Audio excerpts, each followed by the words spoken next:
you have some photographers who will do one thing really, really well. You know, they'll underwear ads or, you know, out in the country or in the city or whatever. And they do that one thing, they do it really well, and you don't go to them for a multitude of things. Lou has the ability to shoot, you know, someone on the back of a tractor and have them look amazing, and the next thing you know, she's doing this really high fashion, you know, French Vogue look to a photo shoot. Her ability to switch and change directions on a dime is just unbelievable.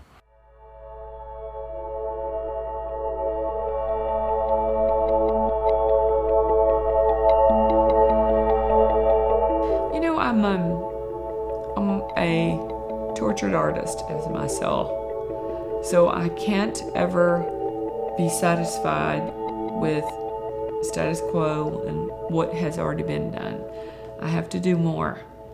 And as you age, you start to really understand the essence of time and the significance of doing something when you think about doing it, when an idea comes into your head.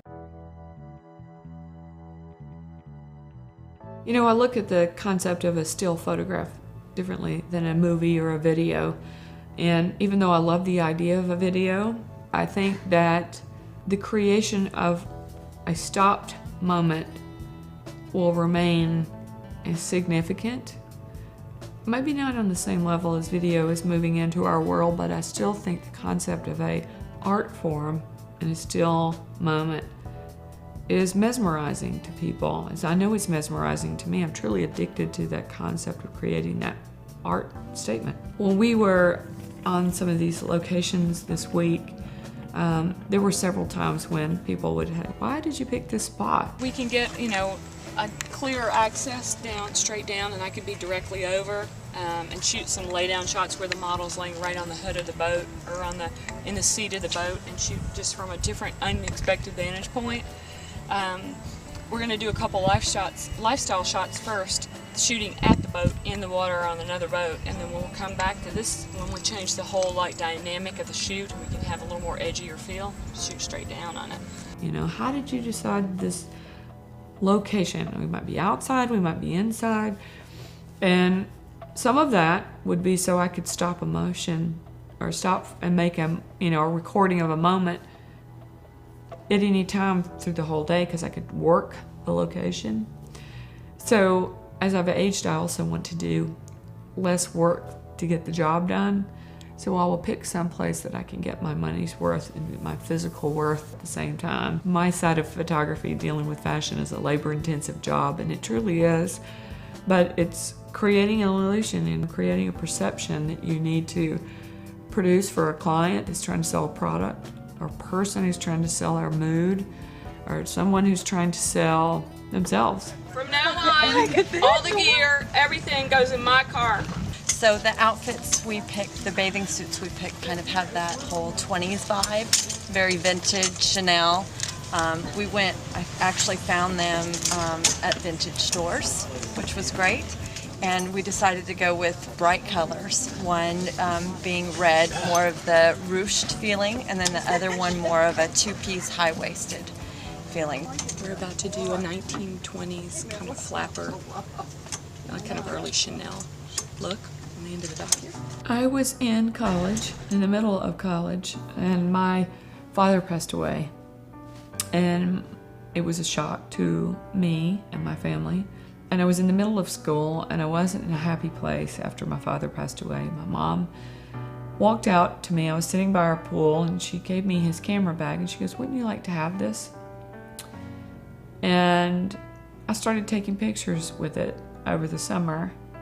And the next thing I knew, I was fully entrenched in photographing things and people. And I went back to college and continued on this path, and I came home and told my mom I wanted to change my major and get into photography.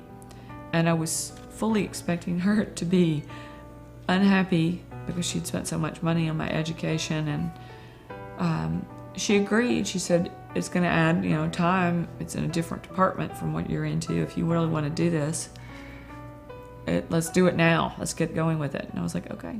And I think she was looking for me to find something I was passionate about.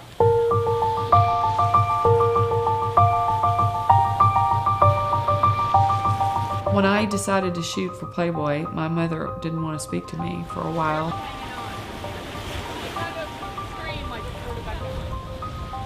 She accepted the fact that I did it and that I wanted to do it, and she understood why I chose to do it, because I knew it would take me to the next level.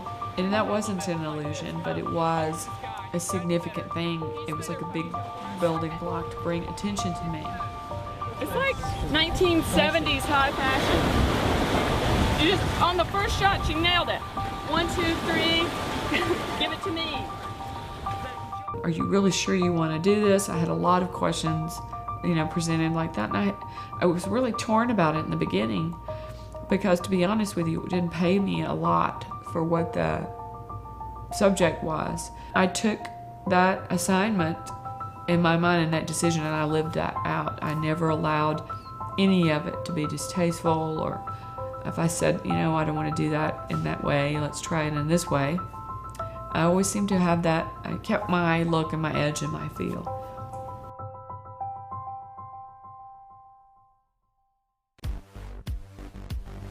Hi, I'm Lou Freeman. Welcome to my new DVD series called Look Fabulous, featuring lifestyle, fashion, and glamour photography. Yeah, put the grid on the background and put that light up there in the shrubs and put it toward the back. So the light, there's some separation on the background. I'm going to teach you some of my best secrets on lighting setups, creative setups, posing, hair and makeup and styling, and how to work in inclement situations. This week, I created a series of photo shoots that kind of touched on every aspect of photography that I have been fortunate enough to participate in. I wanted to kind of give an experience of what it was like to be on a real commercial job with me. What I'm trying to do in my experience of sharing this week is to share how many awesome, amazing lighting situations you can come up with, combining natural light and fill, and try to give a good description of what lifestyle photography really is. We planned the clothes, the hair and the makeup, hired models, and basically put a whole concept together that can give all of those descriptions and educate through that vehicle. You ever lie to them? I personally believe that everyone can be made to look beautiful, and the best what I mean is if things aren't turning out right, do you still purposely try to build them up? Christina started modeling because when she was a child, she had a speech impediment, and she never learned phonics. So she had some learning issues, and the children were very cruel to her. She was also the tallest in her class since kindergarten. So being the youngest in her class, having learning issues, she developed a lot of insecurities. Everybody has insecurities. I mean, it really depends on what mood I'm in. I mean, some days I wake up and I think I'm too big, or I think my face is bloated. Sometimes people don't know that they really honestly don't think they're attractive. And they might be thoroughly attractive. Getting into modeling and being successful, I think, just builds people's confidence. Starting out, I think, most models are really self-conscious. Am I good enough looking? Am I smart enough to be able to do this? Will I be able to succeed? So sometimes it's actually taking a young girl who maybe wouldn't have felt as good about herself and making her see the best version of her. Some people identify with all the wrong things. Some people think only someone like Christina, who's 5'11", 5'10", is beautiful because she looks like a supermodel. Some people, I find so many beautiful things in so many different kinds of people. So I try to bring that, I try to find the beauty in them, and when I have that person that's hesitant, I make sure I show them over and over and over again. And when they see it, then they relax and they sort of give me permission. And that trust is significant. There's a lot of people that come to me and they want me to take them to the place that they want to be. I'm going to take these pictures from today and put them on a comp card and send them up to New York, and hopefully they'll like me. And I think they will, because she's taken some awesome pictures. 1 in 1,000 models makes a living. a living, not a lot of money. We knew that modeling and being her structure, her height, her beauty was a gift that God had given her. It's hard for, I think the illusion is that everyone thinks they have a fabulous life and they make all kinds of money and travel all over the world, and it's in essence the opposite of that. The traveling was an issue, and not knowing the industry as far as we had heard the horror stories about photographers misleading children and misleading people in the industry. And we wanted to make sure that we met the right people and worked with the right photographers, people who would take care of my child and lead her in the right direction. We're in Lake Martin, Alabama, about to start a really great fashion shoot that's going to have kind of a retro 20s, roaring 20s feel. The other side.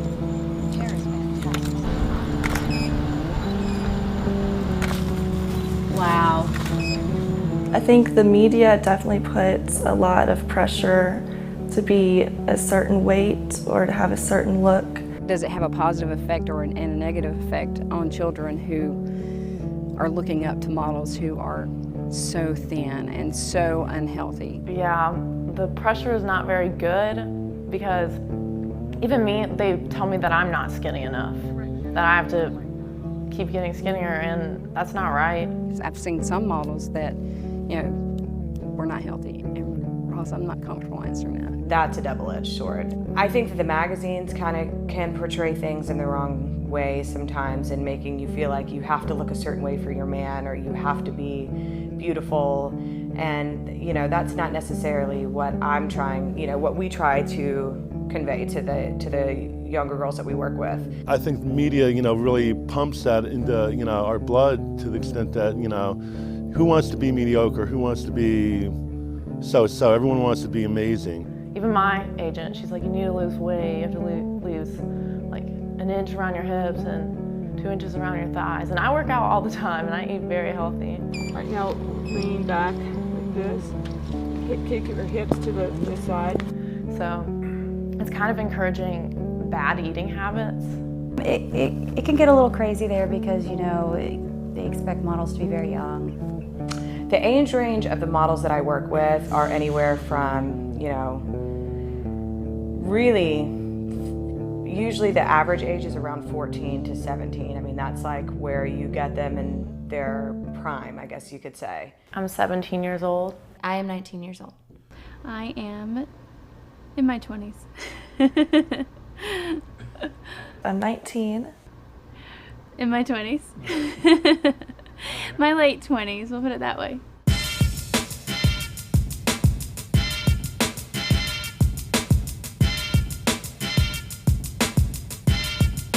Over time, I'm constantly talking to the models and posing them. I've reached a point where I can make someone who hasn't been in front of the camera look like they have. And in this particular circumstance for this shoot this weekend, we had lots of things happen at the last minute where we prepared for everything, we bought the clothes, we rented costumes, we pulled together the location, the gear was sent here, we all flew here, and suddenly our celebrity host canceled because she had to be on a TV show and couldn't get here in time. We balanced it back and forth from day to night, to day, to Saturday to Sunday, nothing would work. And finally I just said, okay, I'm not going to deal with this. We have so many people at stake, the clothes are here, we can't go back now, we have to move forward. One of the girls that we're working with for this set of shoots, it's her first time ever modeling, and if we didn't actually know that, you would absolutely never know. Damn. It's red, isn't it? Yeah. It's like Red hot, red alert. This is my first photo shoot ever, and it's very nerve-wracking, but Lou's awesome, and she's been giving me some great advice and helping me out, giving me positions to do, which is very helpful. Can you scoot possibly forward a little bit? I believe that you could not tell that the girl was a first-time model working with Lou because she was working with Lou. Lou is so incredible with direction and really pulling out the best from her subject, like whatever model it is. She's really good at making them feel comfortable and feel like they can achieve and they can give and deliver the look and the passion and everything that she's looking for. So I mean, she's incredible. She's so good at making people feel comfortable. I don't think it's something she tries to do. I think she just innately enjoys talking to people. Can you do like, kind of like a scary witch? Or like really get kind of creepy? And then kind of every once in a while, here's the pumpkin, you know, hold it. Good. I like when you're gonna your right arm in the back. Yeah, that's great. Oh, that's perfect, because then you work toward her. When I shoot, if I don't feel good or if I'm not comfortable with the photographer or anything, it definitely is seen directly through the camera. I didn't know coming down here what was going to happen, and I didn't know that the entire time I wasn't going to be wearing a bra. But knowing that Lou was behind the camera and had these ideas, I knew that she was going to take care of me and make sure that I didn't look too over the top or too old or do something that I wasn't comfortable with. All right, relax. It's her presence and the way that she talks to you, because she makes you feel like she's not over and above you and better than you. She's very humble. What we experienced this week with Christina in front of the camera was truly amazing. I think yesterday I watched her go from being a girl to a woman in front of my camera, and so did everyone on the set. After all the shoots were done and we just got to hang out last night, I got to talk to Lou, and she told me how proud she was, and she's so important in my life that it was like one of those moments that you can't take back. It was really cool, and it meant a lot to me. She just told me how proud she was, and that she was so glad that she met me and got to find me and help me become this person that she knew I always had. And the fact that she could see me go from like just so much potential to actually becoming the person that she thought I could be was really awesome. You know, I love to do what I do, and I think at the end of the day, the most important thing for me is that I make a difference in people's lives. For 1 second, or for 1 hour, or for 5 hours, I take the picture for myself and I'm paid for it. But the most amazing thing happens when you connect with someone and you disarm them and you give them the confidence that they need to feel beautiful. Because I think everybody in the world wants to be beautiful and feel good about themselves at any age. And as I'm aging myself after doing this for 32 years, it's still so amazing to look at someone's eyes and see that they want to know if they can be attractive, or you know, they're at this good place with their life. They might have just had a baby and they want a portrait taken. To bring that to them, it's like a crazy gift of love in a bizarre way.